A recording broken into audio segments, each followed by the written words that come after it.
Hey everybody, welcome back to Pens and Tea. My name is Carrie, and today we are going to talk about Pluck After 8 tea and the Edison Collier. So this tea is called After 8, made by a company called Pluck.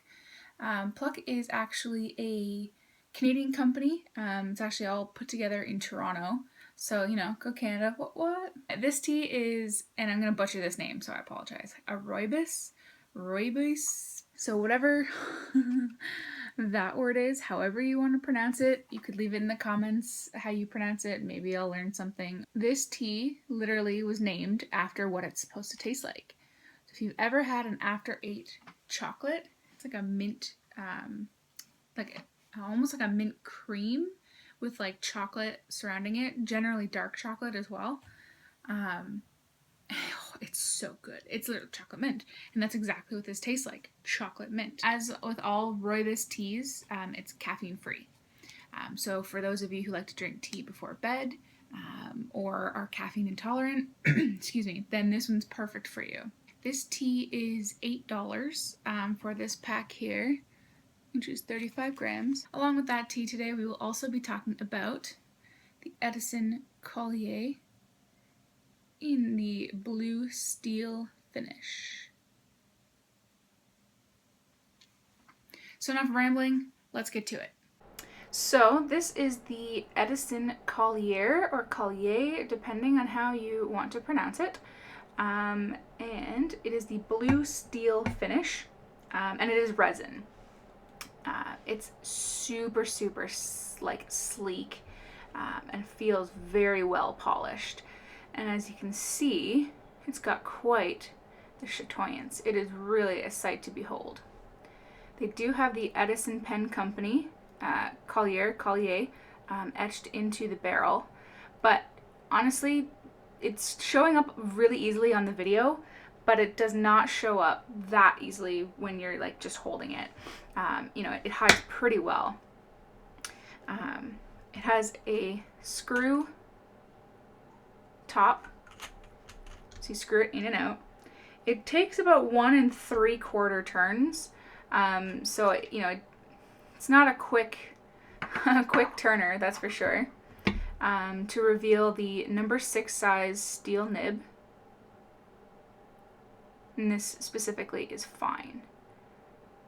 And you can definitely tell I have blue ink in here.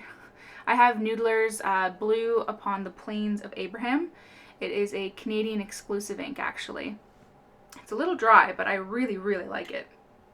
One thing I do like too is that the nib and feed are fully disassemblable, so it makes it a lot easier to clean.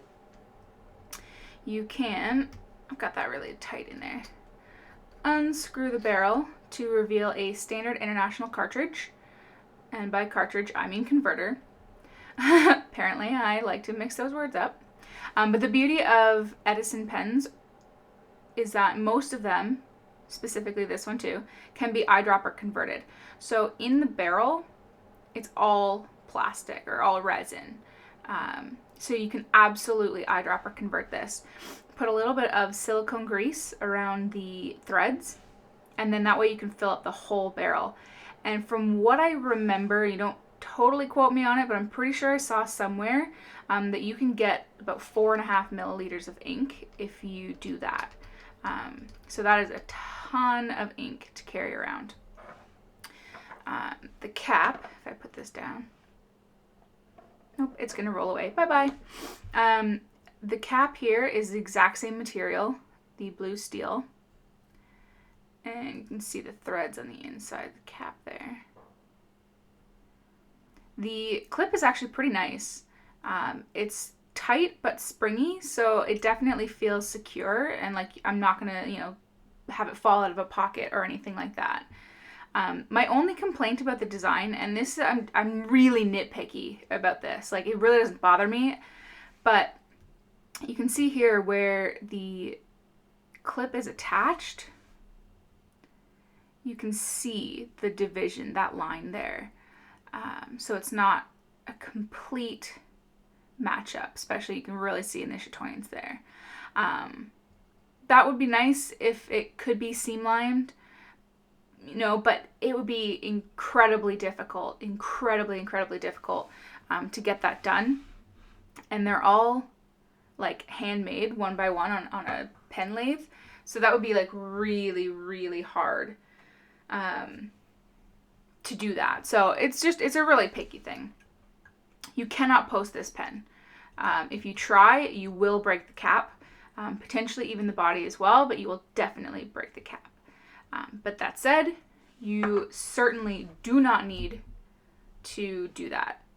It is a large enough pen where it fits in your hand very well, and it's a pretty chunky pen. It's got some girth to it.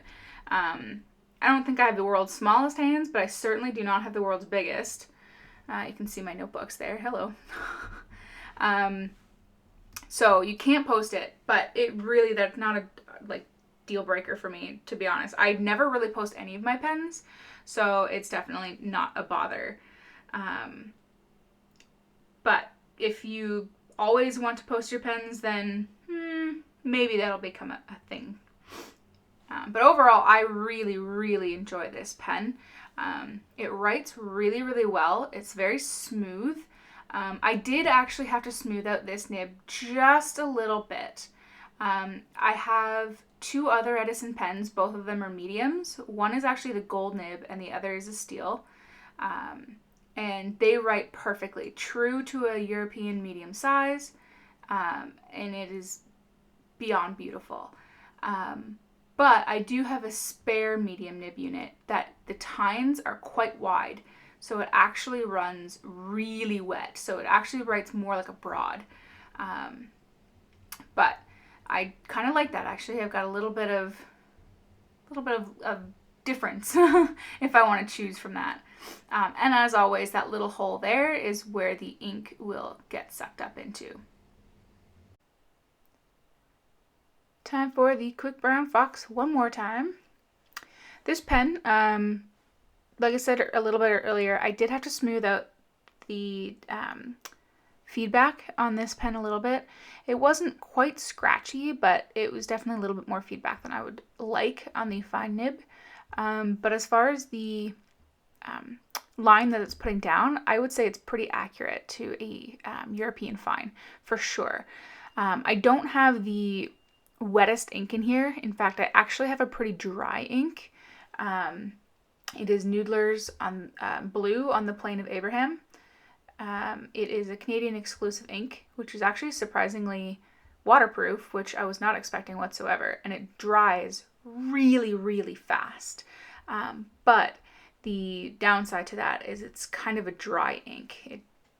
You can even see in the reverse writing, it craps out pretty quickly, and I can usually get actually a good amount of reverse writing out of this pen before the flow will stop. So yeah, you can definitely see there, it's not a super wet pen.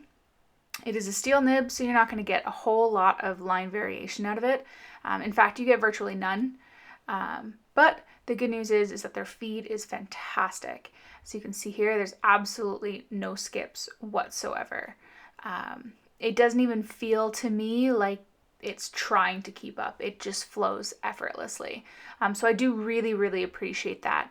And I've never had an issue with the feed, having any problems across all the Edison pens that I do have. I have noticed, I've had this pen for about 8 or 9 months or so. And if you don't use it after a few days, it will dry out in the cap a little bit, because there's nothing inside the cap to keep it wet. The downside to this pen, one thing I probably dislike the most, is what I'm writing about here. And that's if you leave it uncapped, it will dry out in about 10 minutes or so. But I mean, really, I still love it. Alright, so I've got it up next to the Junhao 159, that big honkin' yellow one, because it is a relatively big pen, so I wanted to throw it up against one of those guys.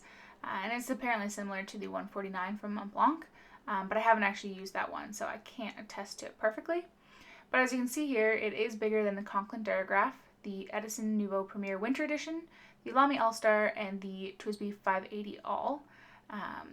So it's definitely a bit bigger girth-wise and length-wise than the average pen would be. Not extraordinarily so. And it's definitely lighter than even the TWSBI. So that's why I put it next to that Jinhao 159, so that you can see that it is a big pen, but not a monster pen. Because that pen and the Mont Blanc 149 have a reputation for being ginormous and oversized. So I like it. This pen is a good size for me, and hopefully you too. So guys, as always, thank you so much for watching. If you can, give it a big thumbs up, hit that subscribe button, and just throw as many comments as you got down in the comment section below. I read them all, I answer them all, and I always love hearing from you guys. I look like I have a halo of like hair fuzz, hair flyaways. Dang you, window. Whatever. Okay, now I have some on my desk.